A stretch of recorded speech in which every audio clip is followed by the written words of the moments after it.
Ngayong araw pala ito mga Kuragon, magtatayos ng pala tayo dito sa balkonahe. Dahil sa wakas natapos na pala yung lababo, kaya ito na pala sinunod natin itong balkonahe. Gamit ng 40x40 na napiling kulay at laki at design nga na may-ari. Uragon official vlog, yeah! Para sa mga Uragon sa trabaho, construction life, let's go!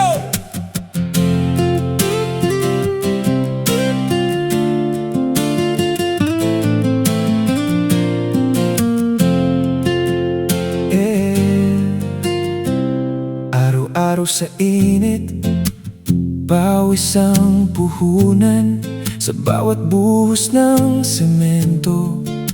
Pangarap ang dahilan, hindi biro ang trabaho. Lakas ang kailangan, pero Uragon ang puso. Di basta sumusuko kailanman.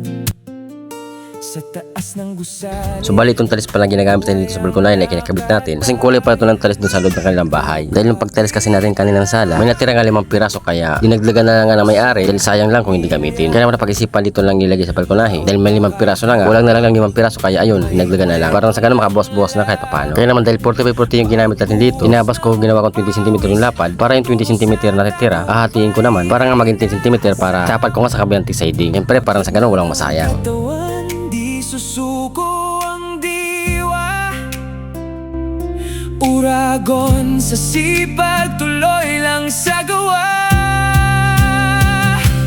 Pero bago ang lahat, shoutout nga para sa mga followers natin dyan. Sa mga followers natin na gusto magpa-shoutout na hindi ko na shoutout dahil syempre nga nabibisi tayo. 42,000 followers na pala tayo. Kunti na lang nga, 50,000 na. Kaya naman salamat sa mga suporta nyo. Dahil kung hindi sa inyo, hindi natin tumarating na followers natin. So kaya naman kapag mag 50,000 na tayo, abang-abang kayo dahil may surprise tayo dyan. Kaya naman kung mapalan itong video ko sa wall nyo, huwag lang kayo magdalawang isipan na i-like at i-share. Samahan nyo na rin ang comment para malaman kung tagasan kayo. Para malaman naman natin kung saan naman nakabot itong mga video ginagawa ko. Tapos ito nga sa mga kantuan, naglalagay naman tayong tile trim. Anday lang kasi ito naglagay tayo ng tile trim at hindi natin pina-45 dahil ayaw kasi na may-ari na matulis yung kanto. Kaya naman tile trim yung nilagay natin para medyo pahapmon lang, kaya sapat sa gusto nila at hindi matulis. Meron nga nagsabi na hindi na matibay yung tile trim na plastic dahil mabilis lang na mabasag at mabilis lang matanggal. Masasabi ko dyan, dipindi sa pagkakabit at dipindi nga sa paglagay ng simento. Dahil ang tile trim, mayroon yan hiwa sa gitna na dapat nga lagyan mo ng simento para maging matibay at hindi mabasag. At kung basta mo lang talaga ilalagay at hindi mo ayusin, abay talaga mabilis masira yan at mabilis lang mabasag. Walang matibay na bagay o original kung hindi mo nga ingatan at pahalagahan. Dahil lahat ng bagay, pangangalagang kailangan para tumagal. Dahil walang ginawang lifetime pagdating nga sa larangan ng pangusap. Lahat lumilipas, lahat kumukupas, maging tao man o bagayuhan. Yan ang katotohanan na dapat natin malaman.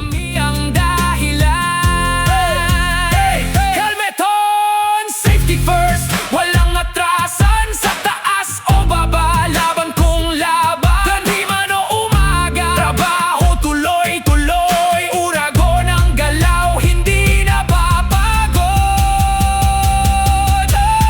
Uragon, tibay ng loob ang sandata sa hirap. So ito na nga mga Kuragon yung resulta ng ginawa natin. So paano, see you tomorrow, abangan nyo na ng next video.